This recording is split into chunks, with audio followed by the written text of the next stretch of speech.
I'm live. I'm live. Oh, y'all, if you only knew how nervous I am. I don't know why I plan these things and I get so nervous about doing them, and then I just get into it and it all flows beautifully. Hello, everyone. Welcome to the very first Peace Talks.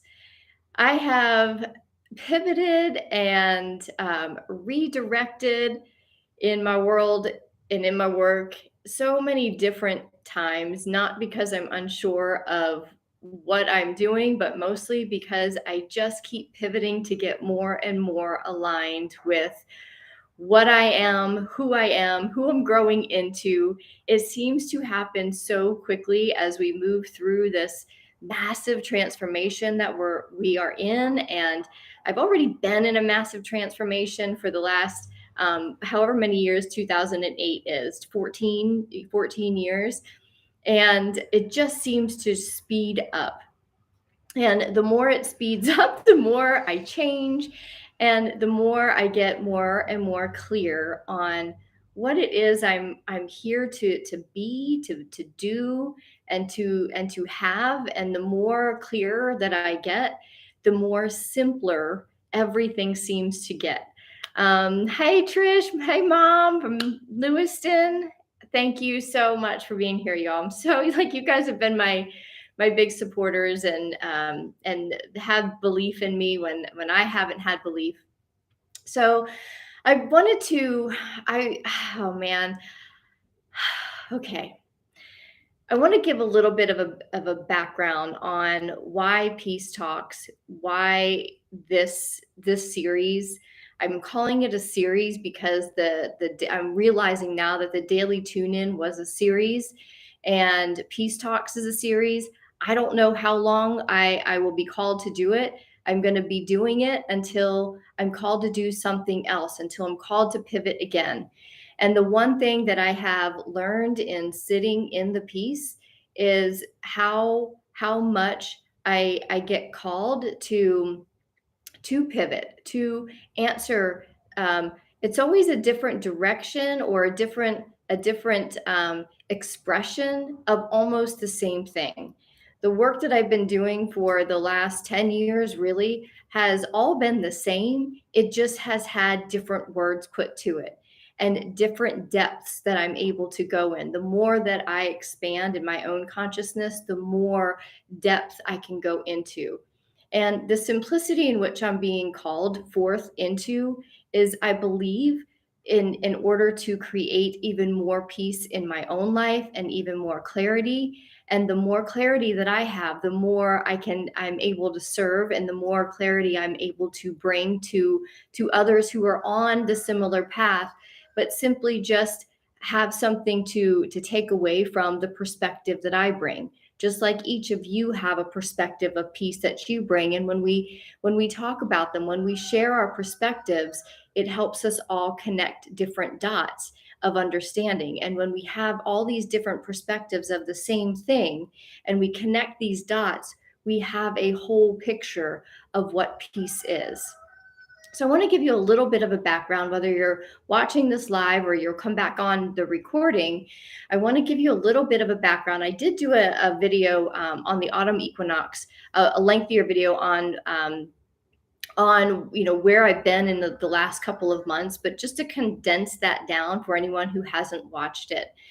Since I have concluded the Daily Tune-In series and concluded the Ascension Bank community, I've really been in about 2 months worth of silence, of stillness, to really kind of hermit in. And I think there's been a lot of us that have been in that mode where we have gone silent, gone into the stillness.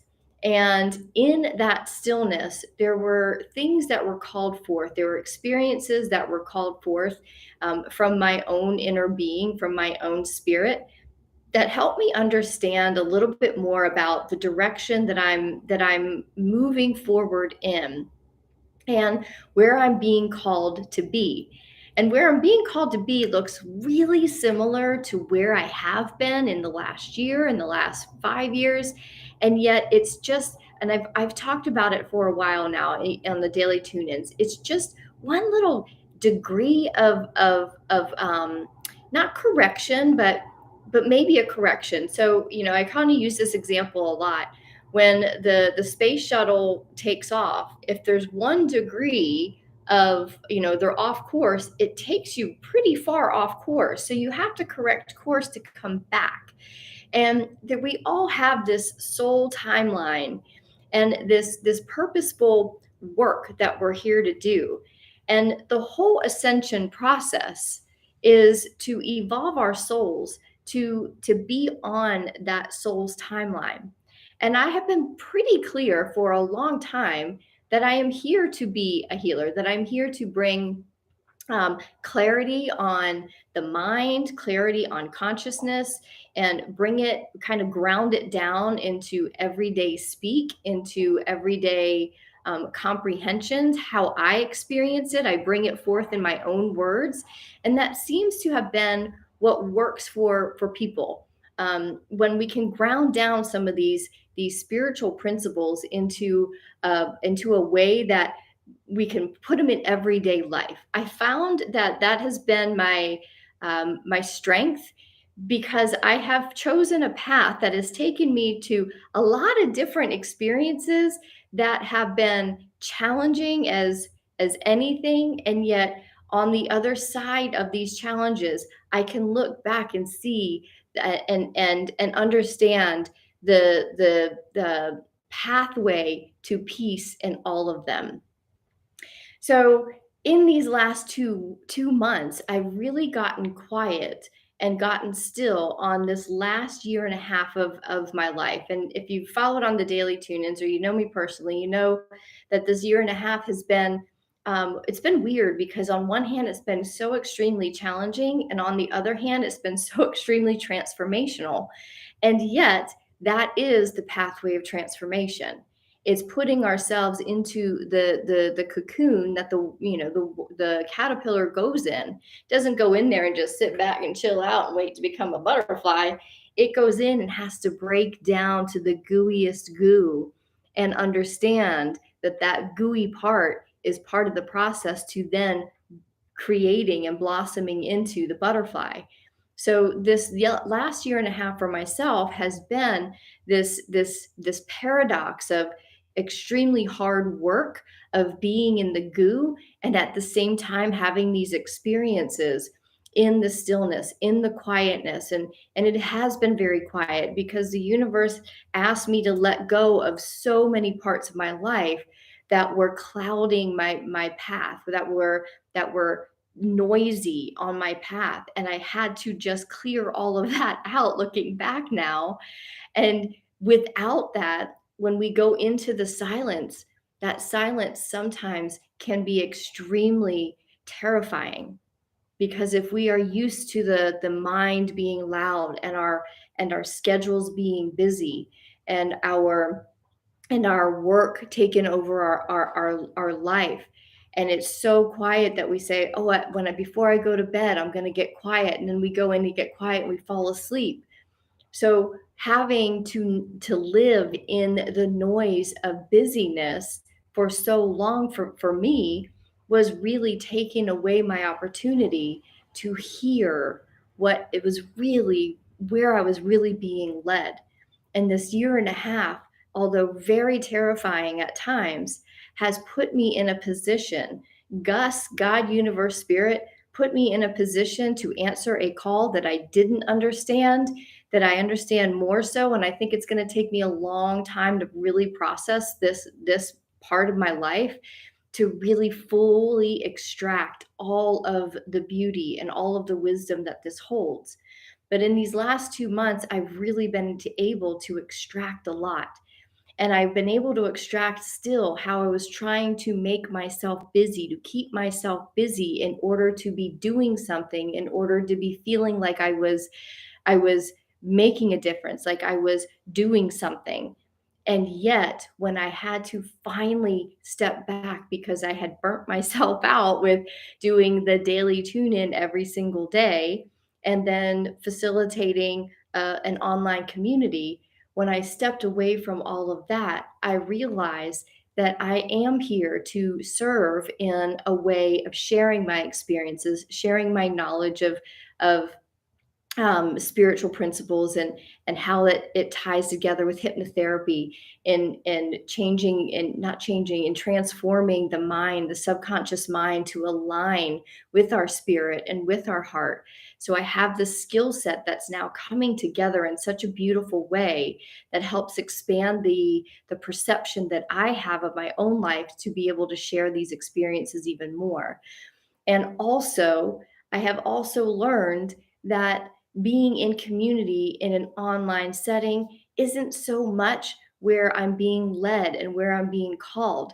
And as I sat back for these last 2 months and really contemplated all the different experiences of work that I've had over these last 10 years, I realized the most fulfilling piece of a community setting has been in person events and being, gathering in circles and having these beautiful conversations.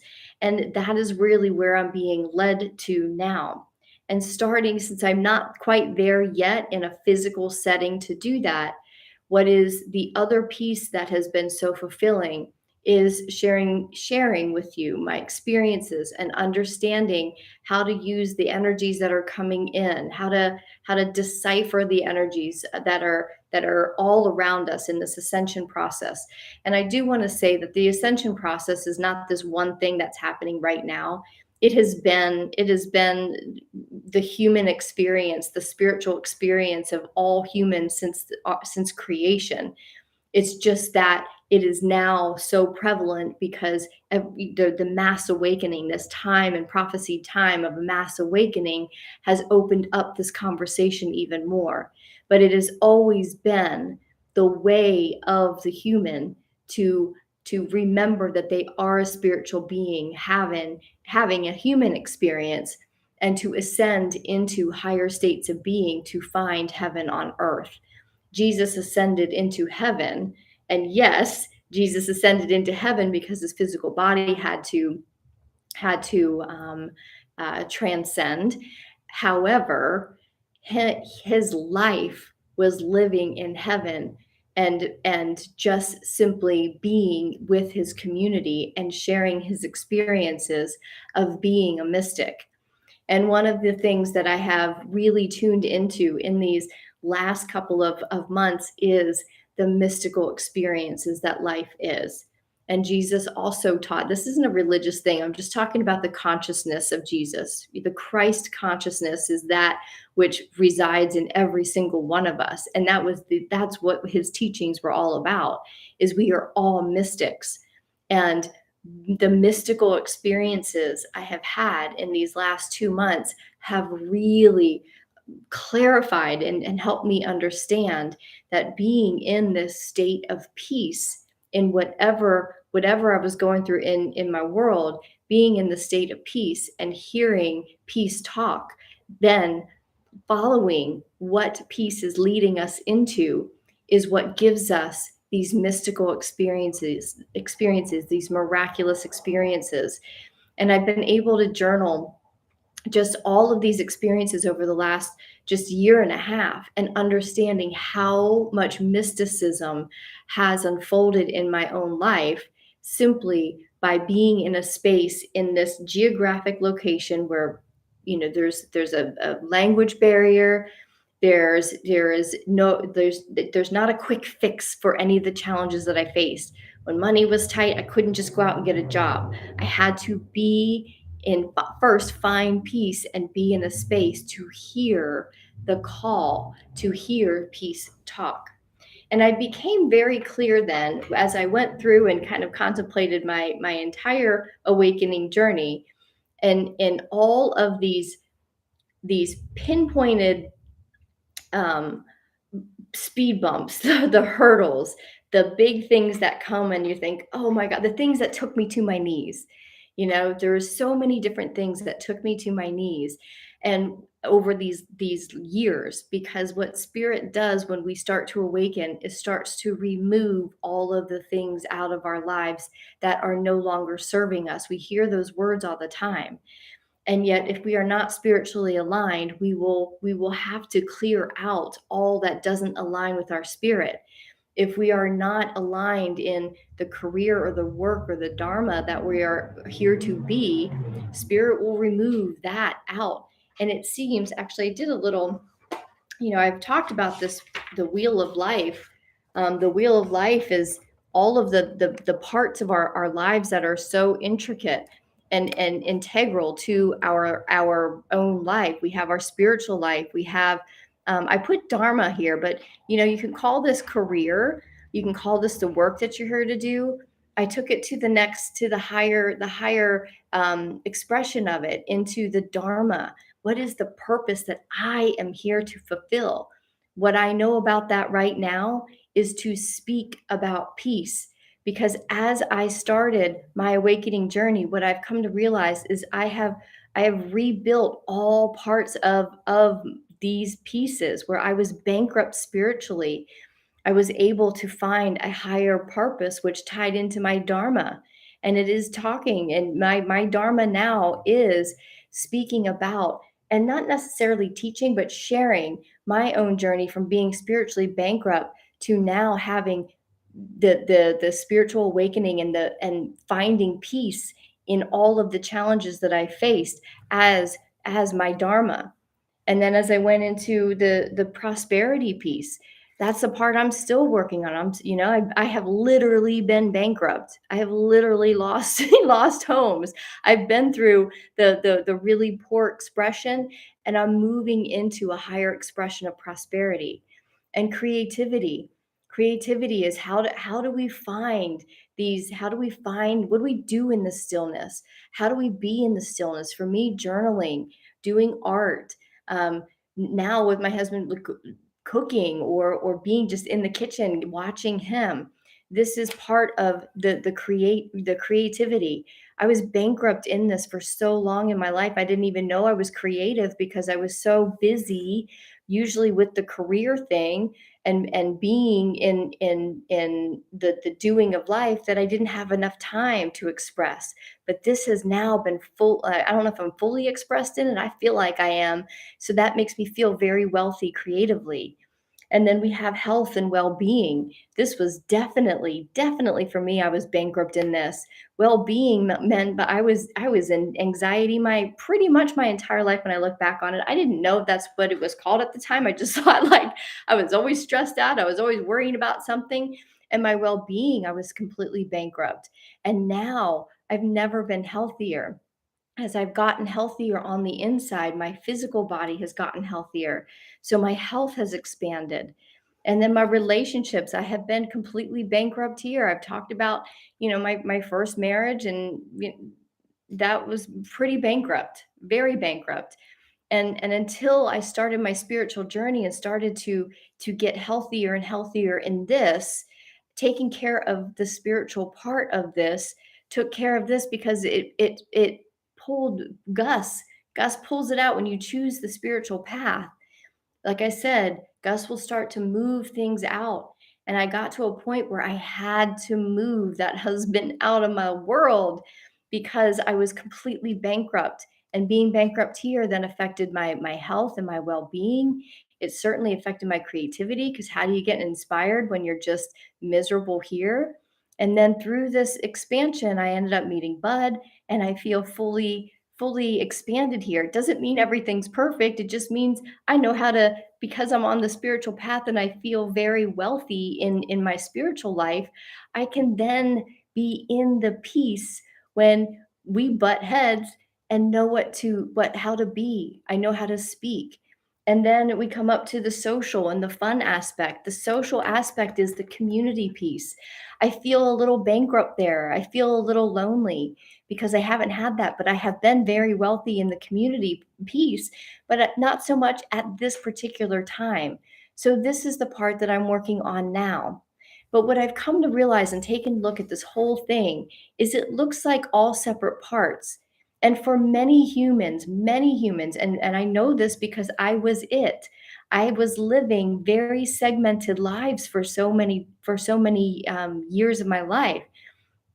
these all were different timelines I was on. I was one person when I went to work, I was someone else when I came home, I was someone else when I was, having dinner with friends, I was someone else when, when I was being, in an anxious state.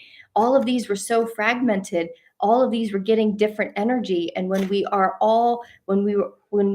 disassembled or disassociated as a whole human being, we start to we fragment our energy, which is why we tend to have a humanity that is now so fragmented in their health and well-being, in dis-ease, because so much energy is going to so many different places. And what I'm finding is the wealthier I become in my spiritual life, the more all of these are starting to blend together. It's becoming a whole healthy existence for the first time in my life. And this is what has become very clear to me in in these last 2 months, is my role here is to speak of the spiritual sacred parts of life, because when we tune into this the spiritual nature of who we are, when we get healthy in this aspect, all of this takes care of itself. So I used to just talk about the mind and mindset. And, at one point, because that's where I was trying to change my mind and working on the spiritual part. But if we just go right to the spiritual part, we take care of the rest. And I want to show you a little diagram that came to me the other day to just give that some context. So you have a visual. 87%, actually it's higher than that now, but 87% of people are visual learners. They have to see a vision. So that's why I always kind of draw out things a little bit, because it helps me too. So this vision was given to me and this drawing's kind of funny. Let me take a sip of my water, because this is all coming down. I'm just giving you a little backstory of why peace talks. Why is this the evolved direction that I'm moving in, because it feels to me so very important. It feels to me so very profound in what I have been able to understand more about myself, my journey, and where we are all going as as in humanity, as a planetary humanity, where we are going into this ascension, into this 5D. And in a minute, I'm going to share something pretty profound about this special day, because it's pretty freaking cool, actually. So this is a little thing that came to me, and this stems from the spiritual study. So here's another little thing, and I shared this in the video years ago. I was on the ministerial path with a spiritual center that I was in Southern California, and it was the science of mind, and it was it just worked. It worked so much for where I was, and I understood the spiritual nature of things. And they talk about the kind of the flow of how spirit works. So I took that idea and put it into something that is relevant for peace, and why I believe so wholeheartedly in peace. And I'm going to start here, actually. For many of you who've been around, you've seen these cards. I use them all the time. From courage, this is the ladder. This is I call it the ladder of the emotional calibration ladder.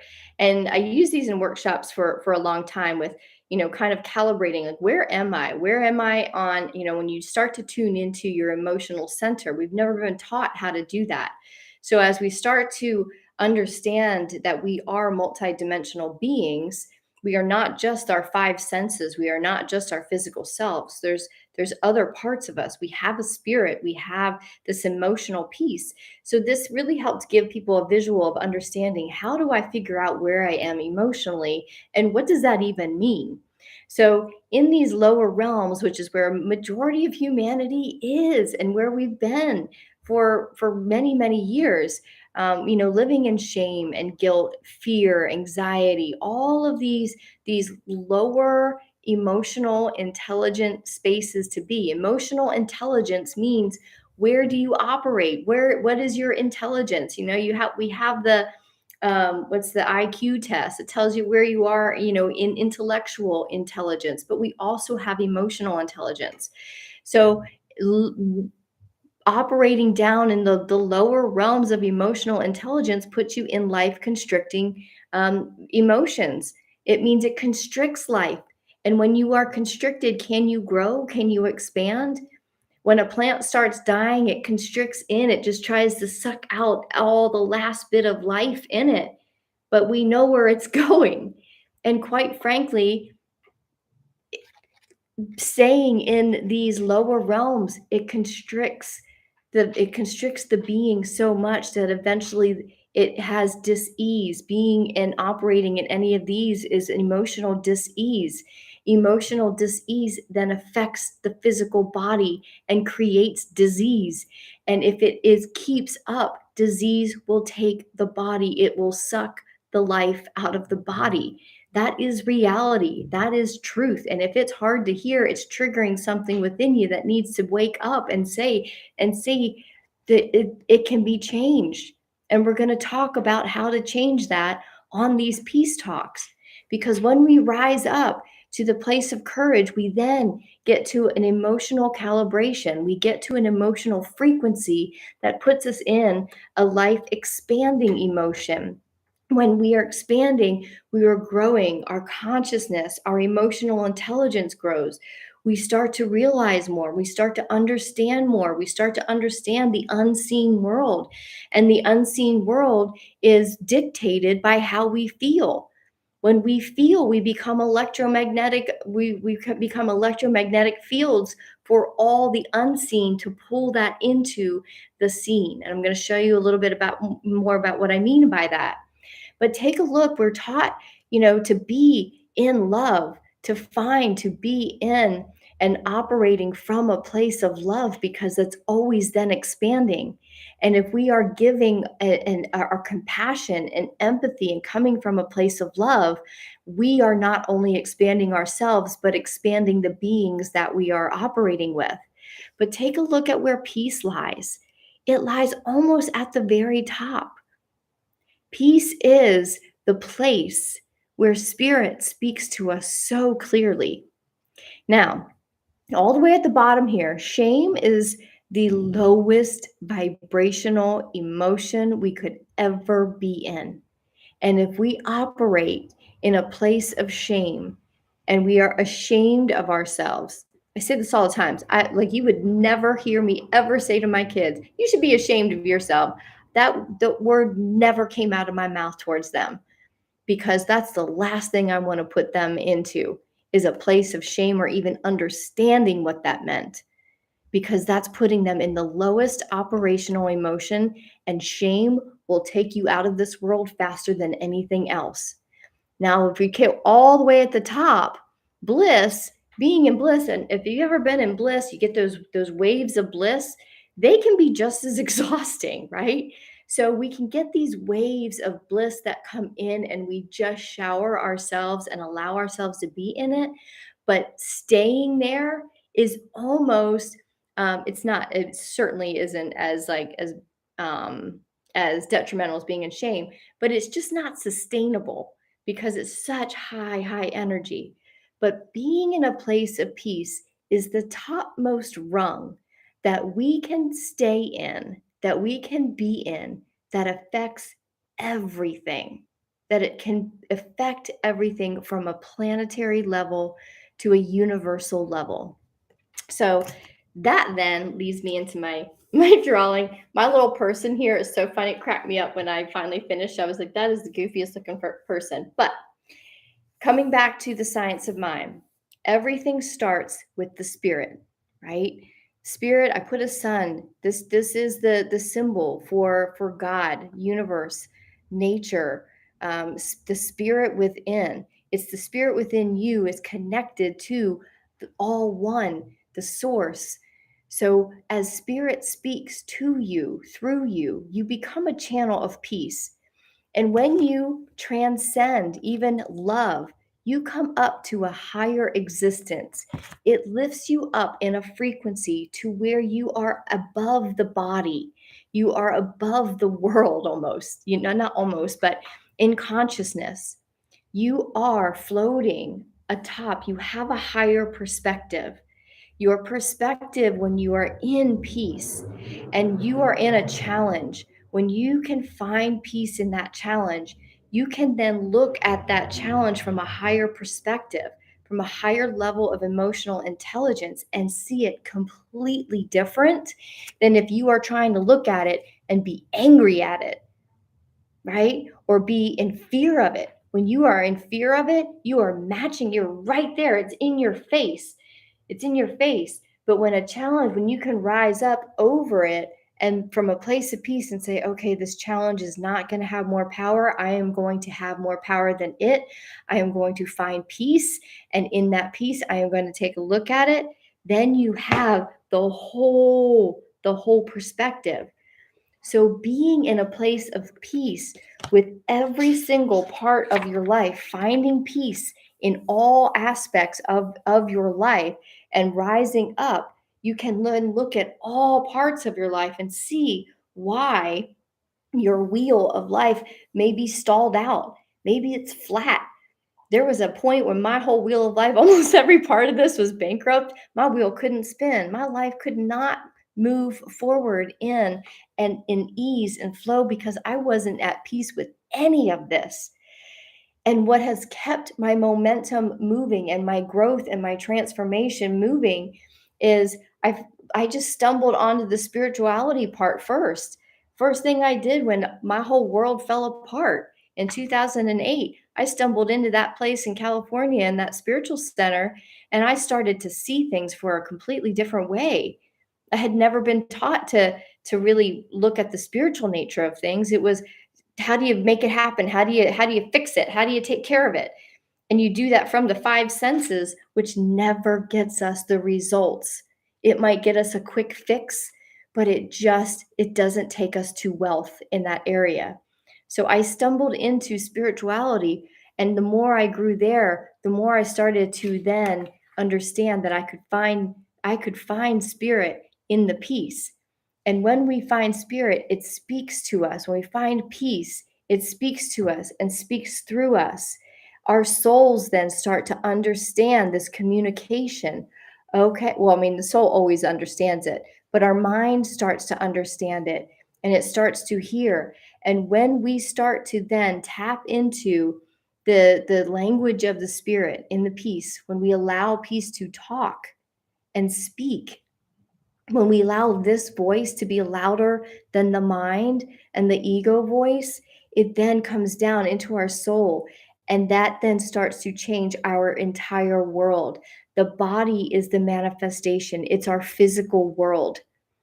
So, see how we become this channel. And as we start to channel our own messages to um, pivot and transform are the biggest challenges in our life, and we listen, we then start to see the body of evidence change in our physical reality. Our reality changes.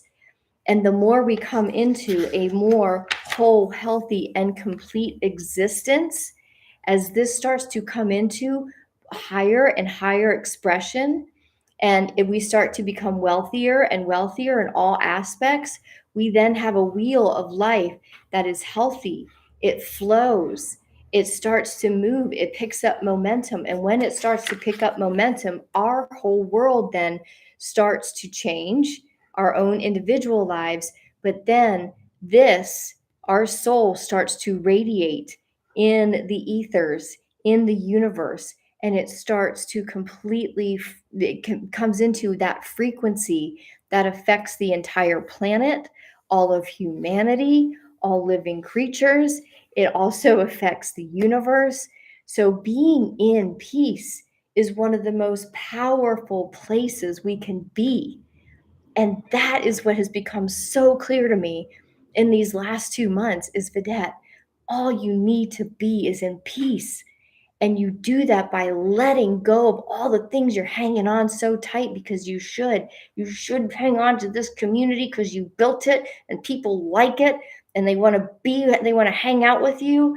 And I felt obligated. And as soon as what I've learned, when I feel obligated to say somewhere, it's when I have to release it. And I was afraid to release it because it was my financial security for a minute. And I've also come to realize that when I've held on to things for financial security, it just ruins the thing. It ruins the relationship. It ruins the job. It ruins the experience. It ruins the emotional stability. And I'm not afraid to let things go now because I've come to realize I've become really good at the letting go process. And Gus asked me to do that a year and a half ago by letting go of the home that I freaking loved and the stuff that I loved. And I don't even miss it. I mean, I miss having a home, but I don't miss any of it. I had to let it go so that I could be in my this place of such surrender. And what I mean by that is I have nothing to depend on but the Spirit. And the only way that I can depend on the Spirit, the storehouse, the Spirit within, is my connection to the Spirit that is the creator of all, that is God, universe, nature, whatever works for you. That is the storehouse of our sustenance. And I'm going to show you more proof of that here in a second. So, my sustenance in this last year and a half, I had no other choice by following the voice of Spirit and letting go of all of my stuff and all of my comforts and being so uncomfortable in this last year and a half because Spirit needed me to see that my sustenance comes from it, not anything else that I held on to. And in this uncomfortable place, I had no choice but to find peace within. And I found it for me, it's journaling. I have filled up journals since I've been gone and notebooks because a lot of it, in order to find peace, I had to release fear. I had to release resentment. I had to release shame for some of the things that I had to do that I had to let go of, that I had to walk away from temporarily. There was a lot of shame that I put myself through, but I knew it wasn't serving me to be there. I knew I didn't want to be here because my sustenance wasn't going to come if I was angry at myself or I was in fear. So those journals not only allowed me to to get rid of all of this stuff, it helped me to move into higher places. And in these last 2 months, I have filled up 2 journals. I've talked about this in the Storehouse Social. These 2 journals were just filled up for the last 2 months, experimenting with something that has taken me into those higher levels of, where'd my card go? Here it is. Into these higher levels of peace. Because every time I was in fear, what I have known now is to journal out, what is it you want? What is it you want? Where are we going? Yes, we're here in this place of fear. You feel a little lack, you feel a little scarcity, you feel a little fear, you feel a little shame. Where are we going? Why are we down here? What have you chosen to do? Where are you going? And I came across the Nikola Tesla's practice, the 369 practice. And Nikola Tesla said, if you only knew the magnificence of 369, you would hold the keys to the universe. And I'm trying to understand that a little bit more. And I started doing this practice. And because I had this time, because I had this space of silence, of stillness, I went all in on this 33-day experiment. And what has happened in those 33 days is quite mystical. Where I started on day 1 with the experiment to where I ended was the same idea, but it had expanded, it grew, because every time I was writing, every time I was in the practice, I was up in this place of peace and joy in being in the expression of I'm creating. That is what is being created. And what happens in the 369 in those 33 days, what I have come to understand, the 369 opens up a portal. It opens up a wormhole I've talked about wormholes. I think I have a meditation on my website actually that is about the wormhole, opens up a wormhole. But this practice of 369 opens up this wormhole because what happens is it puts you into an electromagnetic field. As I am writing what is being created, I'm feeling the joy. And from a hypnotherapy standpoint, as I'm writing, the autonomic response of your own writing trains your mind. Your mind doesn't know what's real. It doesn't know. That's why affirmations and these kind of practices starts to recalibrate the mind to think, oh, this is what's happening. It gets it on board. It starts to train it that this is what's happening. So my mind over these 33 days is like, oh yeah, this is exactly where we're going. My heart is expanding because it is feeling the joy of what is being created in this practice. And the intention, the thought, now that my mind is on board, my mind's like, oh, yeah, that's exactly what we're doing. And my heart's like, oh, yeah, that's exactly what we're doing. I have created an electromagnetic field. This is the wormhole that now expands in that quantum field, in the void, and starts to resonate with all of the pieces, all of the opportunities, all of the people that are in that resonance. So, what happens now is I look for all of that in my physical reality to start pulling that into my reality. While I do that, I'm taking it a step further. I'm just experimenting now and I'm taking it a step further.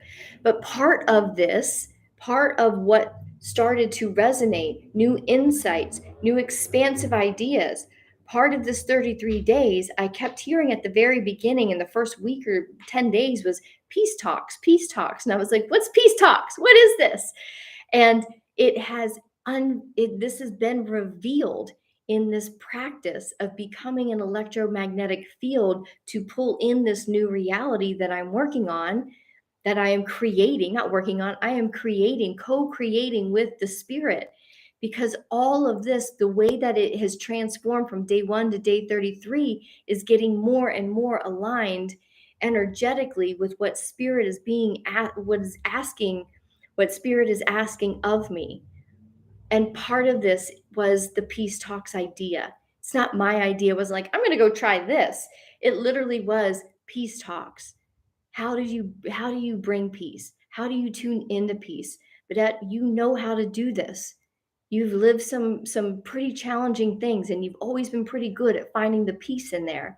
You've always been pretty good at saying no to the things that look logically right. Because they didn't bring peace, you let them go. That's become your power. How do you do that? Can you talk about that? I can talk about that. Can you simplify what you're doing? Can you just let go of trying to build all of this stuff and just talk peace? And I said, I can. I can do that, spirit. What do you like? How do you need me to do that? You've already done it. You've already done it in the form of the daily tune in. Just focus on this one conversation. Can you do that? And I said, yes. That's what I'm here doing. That's what I'm here being. I'm hoping to be here in peace 3 times a week on Sundays, because Sunday is a sacred day. It's the Sabbath. Even on the 7th day in the Bible, it says on the 7th day, God rested. Even God was like, this creating universe stuff is hard work. I need a rest. So we are going to come together on Sundays and talk peace on a Sabbath day. And then on Tuesdays, you get through Monday. If you're still in the world of in the 3D world, Mondays are kind of difficult. Tuesday we can check in at the beginning of the week, bring peace to your week. Thursday, starting to get excited. You're getting to the weekend. You hit hump day, and we're going to tune into peace then. And in between, I might bring some other stuff. I'm not promising anything. And it might be that we go weekly. It might be that some days we go every day on peace talks if I'm inspired.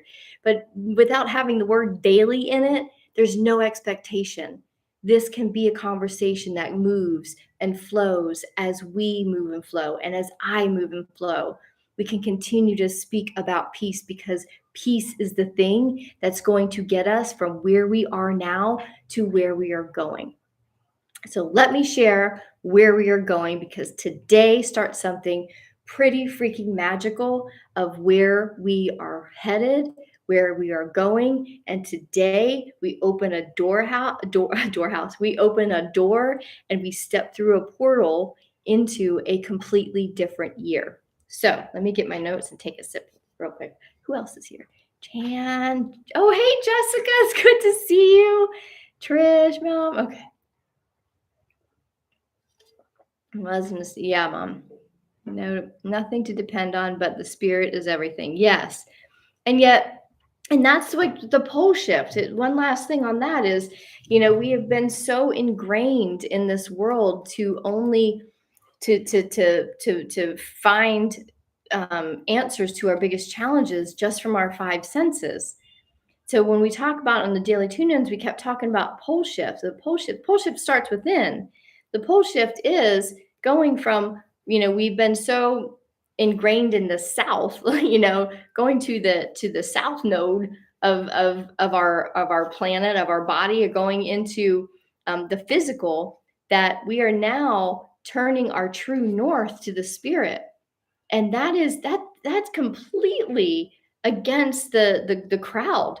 So when we start doing things and making decisions from the spirit, people are like, "What are you doing? That makes no sense. That's wrong. You don't do it that way." And you're like, "Yeah, I get that it doesn't make sense. It barely makes sense to myself."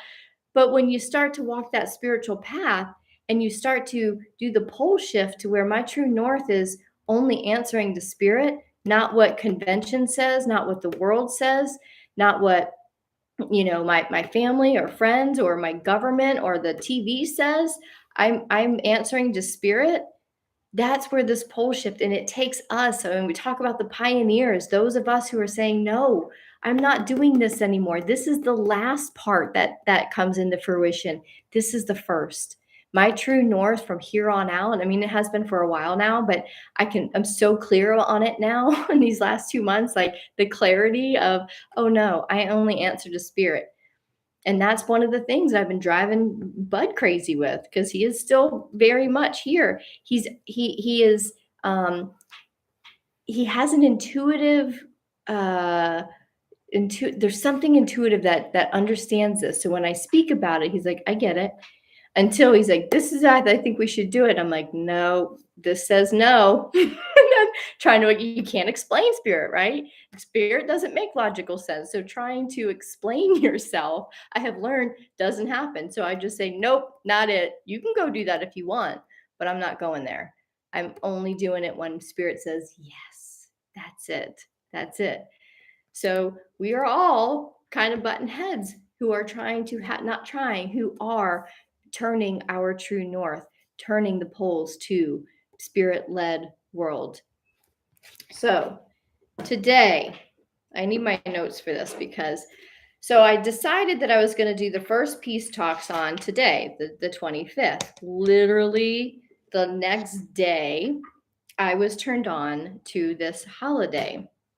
So in the Torah, so the Torah is an ancient text. We know it more so to be not attached, but it's the sacred text for Judaism. However, this isn't a religious thing, and the Torah is not just. It was not written for Jewish people. It was written before that. So it's an ancient text for all of us. And it became the basis for the Old Testament. So there is some overlap in the Torah and in the Old Testament on this particular day, on this particular sacred day. So I'm trying to figure out how to explain this. The Hebrew calendar is different from the Gregorian calendar. We're in year 2022 by the Gregorian calendar. The Hebrew calendar, we are in year 5,782, which marks the years since creation. And I don't know, I'm not like an expert on that. So again, I just learned this. So I haven't gone like super, super deep, but I have, because in these last 60 days, I've been very much led to get back into my spiritual studies, and to that's my focus basically. And I've signed up for a Torah class. So I'm going to start studying the Torah, which I'm very excited about. So I will probably have more of this coming throughout the year, because we are in a very significant year starting today. So we are in year 5782. In the Torah and the Old Testament, there is not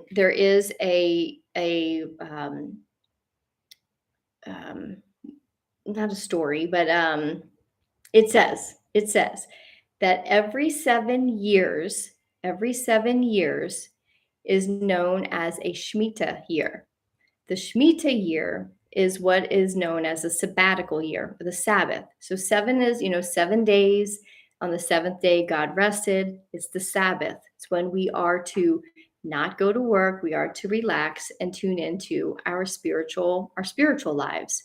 It's a sacred day associated with our spiritual life. The Shemitah year, the 7th year, is when you are asked agriculturally to give the land a rest. So you farm for 6 years, and the 7th year, you give the whole year rest. You don't plant, you don't harvest, you do nothing. And it is really a testament to faith that in that year, you will be sustained from the harvest of the 6th year. So not only do we need a rest, but so does the land to rejuvenate and to come back into the healthiest state so that it can continue. Okay. So there have been 826 Shemitahs since creation. After 7 cycles of Shemitahs, okay, so the year 49, so 7 cycles, 7 times 7 is 49. On the 49th year, you then step into the Yovel. It is the year 50. After 7 cycles of 7 Shemitahs, you come into a Yovel year, or the Jubilee year. The Jubilee year has only happened 118. There's only been 118. Actually, this is going to be the 118th Jubilee year since creation. So today, 9/25, is the new year of the Hebrew calendar, which takes us into that 50th year, into the Jubilee year. So I want to read you some things about this, so it makes a little bit more sense. Okay, so this is about the Shemitah, and I'm going to use a word called sin, because it is from the Torah. The way that I have been taught in spiritual studies about the idea of sin is it's just thinking down here.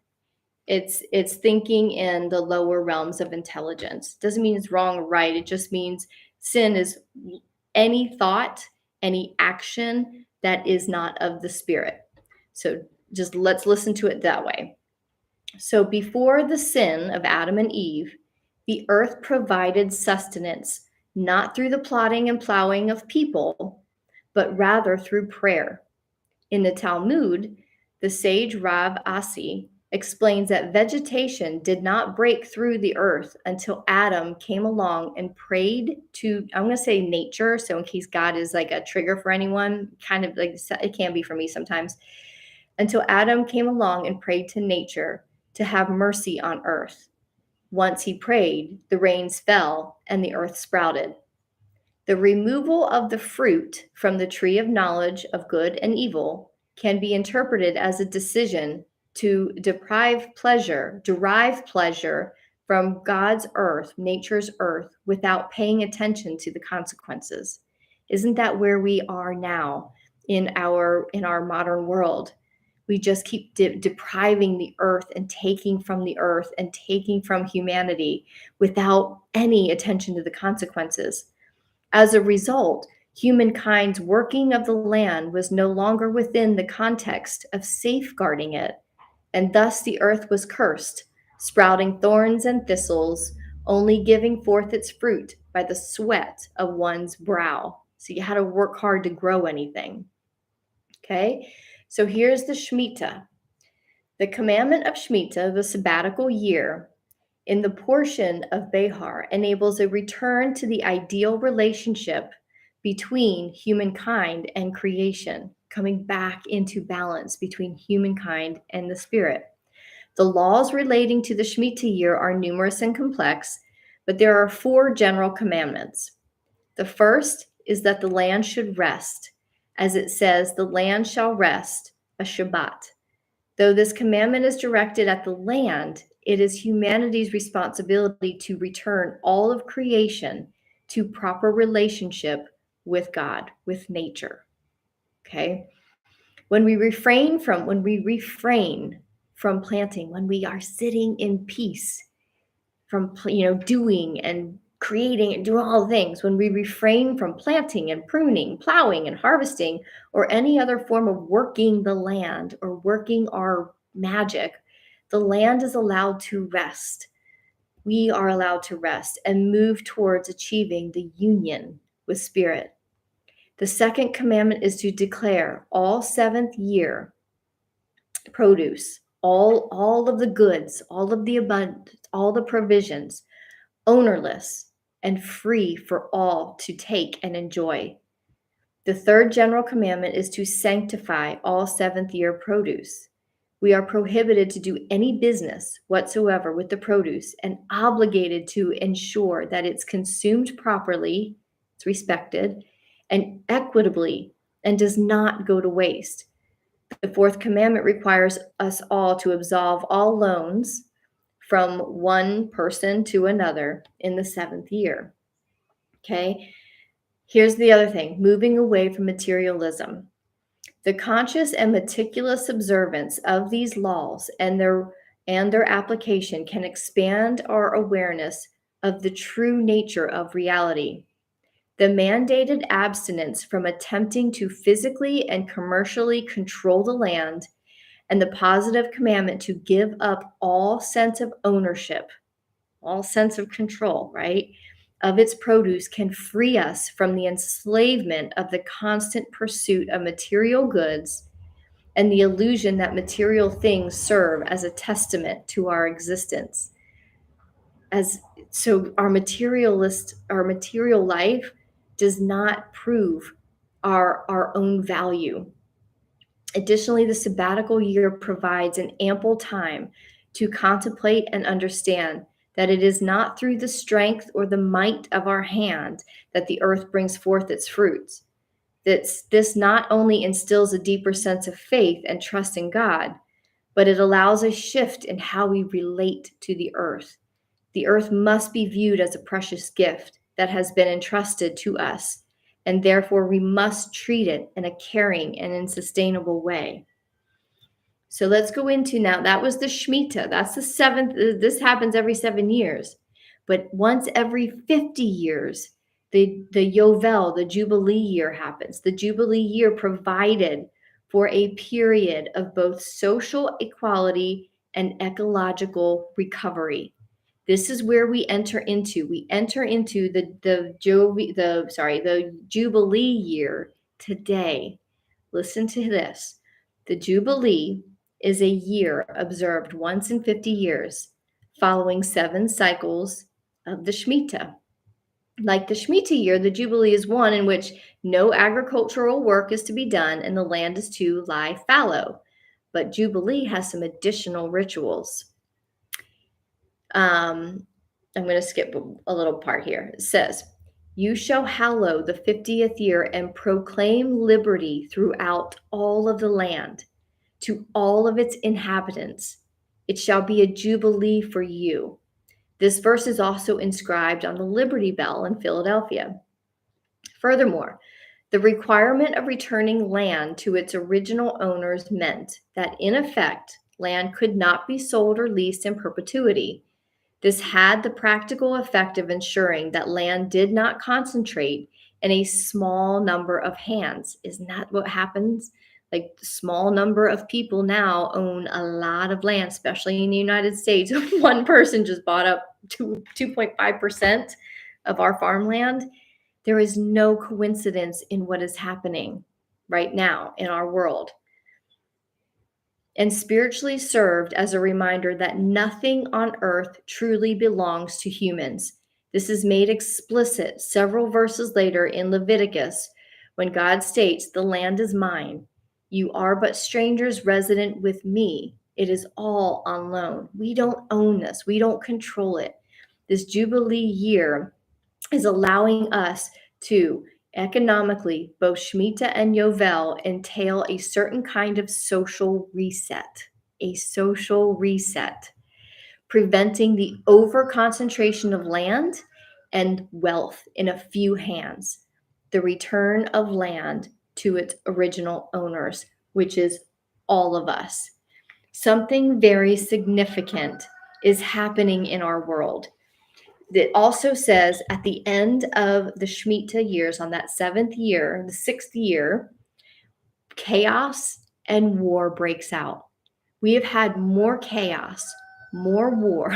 We've seen war, of course, like in a very practical way, but many people are at war with themselves, right? Many people are unhealthy. Our world is unhealthy. There is chaos within, and therefore we're seeing chaos without. And in this conversation of the ascension community, we talk about rising up into the 5th dimensional reality, heaven on earth. And that happens in a moment of time. I firmly, firmly believe that there is no coincidence that on today, this is the doorway through where we can enter heaven on earth, where lands and communities come together to cohabitate, to be in prosperity, to bring individual gifts, to bring individual dharmas together. Each of us has a different calling, a different dharma. And when communities come together and each of us brings our own dharma, we then have a community that works together, where we don't have to pilfer the land. We don't have to steal from another. We don't have to buy into these huge conglomerates. We don't have to participate in this matrix that has kept us ensnared in this way of being that has raped and pillaged our well-being, our planet, our health, all of it. This is where I believe we will see a rather large split in the world. There are many that are tuned into the world of wars. What's going on? I'm afraid. There's protests, there's violence, there's wars, there's inflation, there's food shortages, there's medical, there's medical freedoms being taken away. There's all of this stuff, and oh my God, the world's coming to an end. And there are many people that are in that. And then there are those of us who understand that this is all for our benefit, to take us into heaven on earth. And yet there are those who own majority of the land, who have majority of the wealth in the world, who don't want us to know that all of that is starting to become known, that is ours. That is all of ours. The wealth and the land is all of ours. I don't know how this looks in reality, but I also don't believe that there is any coincidence. This is, did I say that right? I believe that there is no coincidence in this. We are being distracted from what is rightfully ours, which is this Yovel year, the Jubilee year. This is the year where everything shifts in our favor if we are looking for it. And only those who resonate are going to see this world. The ones that resonate with the world of wars are going to only see that. I'm here today in this place of peace, in this place of full understanding. I don't know if I'm full understanding, but the most expressed understanding and clarity that I have ever been in my entire life. Planned this Peace Talks series on this day The next day was then shown what this day actually means. And what has come to me as I've sat with, what am I going to talk about on this first day of Peace Talks? It is that this is the day we enter heaven on earth. So it is my purpose, it is my dharma to keep our eyes and our perspectives on where this heaven on earth is and how you find it and how I find my heaven on earth. And eventually our communities will come together and we will understand how to sustain ourselves, how to pull free power from the sun that is rightfully ours, and how we are to live a life in harmony and balance with the land and in humanity. But for now, while this world of wars dismantles and while that works its way out of our reality altogether, because that is what is happening. That's what this mass ascension is about. It is shaking loose everything that is operating in here, and all of those who keep us operating here, who make us believe that this world is to be feared. But those of us who are aligned with spirit know that we are here to be abundant, to be happy, to be in joy, to be in peace. And we are the ones that are going to create it. There are going to be pockets of us that come together because we resonate together, that are creating this world. And as my community comes together, and you all come together, and you all come together, eventually we all come together and we expand and multiply, and it just keeps moving out the world of wars. There will be no space for it, because those of us who are in peace, who are tuned into it, who are resonant with it, because the more we have more power, our resonance, peace has much more resonance than this. It overpowers this. That's why it's higher intelligence overpowers this stuff. So as long as we don't let fear overpower our right to be in alignment with spirit, then we can overpower all of the world of wars. And this is where we pick up momentum. This is where our wheel of fortune, our wheel of life, starts to pick up momentum in this Jubilee year. We are entering a grand jubilee, and what we have seen in Ascension Speak is you will see celebrations, you will see families coming together, and this is soul families coming together. You will be in celebration, you will be in abundance, you will be in prosperity, because in community we create it. And we are not starting it, but we are tuning into just that here on Peace Talks. And I invite you to join me every Sunday, Tuesday, and Thursday, and however else this decides to expand and multiply, so that we can just be in peace. It is so important right now. This is the transformation. We open the door and we walk through. We've been talking about that on daily tune-ins. This being in the hallway. Where's the door? The door is literally today. Energetically, we open it up, and in reality, we walk through it. And I'm walking through it today, and I will only tune into peace. And I will only do that with people who resonate with peace. Because if you ain't in peace, you're not in my community. I don't want any conversation of wars. I don't need any of that. I don't need it. I don't want it. I don't look at it. So this is where I will be communing. And I hope that you will too. The other piece of this is one last thing, and then I'm going to anchor this beautiful time in. We are here to serve. I am here to serve. I am here to be of service and to bring my dharma and talk about peace, and to find all the ways to find peace and to support you in peace. If what I bring to you has any significance, if you leave here today and you feel a little bit more peaceful, a little bit more optimistic, I ask that you donate to this platform. This is what I am doing. This is how I am supporting myself, completely donation based, because I firmly believe in the spiritual law that when we give of our hearts and we give with the intention of service, it will be returned. Therefore, I am asking you and I am just reminding you that I am here to give. And yet, until we come together in community and can all bring an abundance to a physical table, I still have got a table that I have to put some food on. So if I bring you value, I ask that you donate. I've put the donation links in the top.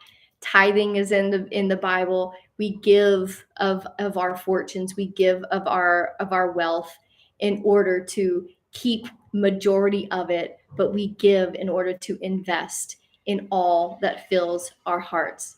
And I ask that if you come here to feed on spiritual food that I have to offer, that you give of that where you feed your and receive your spiritual food.